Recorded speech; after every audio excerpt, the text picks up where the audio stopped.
જેને નવું મંત્રીમંડળ મળવા જઈ રહ્યું છે અને આ તૈયારીઓ પણ શરૂ કરી દેવામાં આવી છે અને નવી સરકારમાં હર્ષ સંઘવી પ્રમોશન સાથે રિપીટ કરવામાં આવશે. મહત્વપૂર્ણ આ સમાચાર. ભૂપેન્દ્ર પટેલ સરકારના નવા મંત્રીમંડળના 5 નામ તો ફાઇનલ થઈ ગયા છે, જેને રિપીટ કરવામાં આવવાના છે.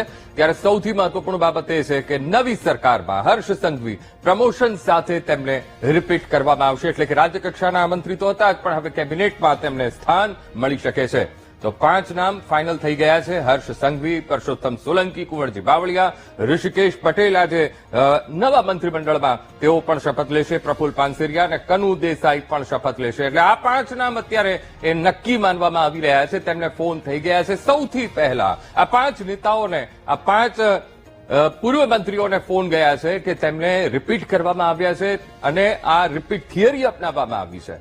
તો હર્ષ સંઘવી, પરસોત્તમ સોલંકી, કુંવરજી બાવળિયા, ઋષિકેશ પટેલ શપથ લેશે. પ્રફુલ્લ પાનસેરિયા, કનુ દેસાઈ પણ શપથ લેશે. ઘણા બધા સમીકરણો સાધવાના પ્રયત્નો કરવામાં આવ્યા છે અને આજે 11:30 કલાકે આ નવું મંત્રીમંડળ શપથ લેશે.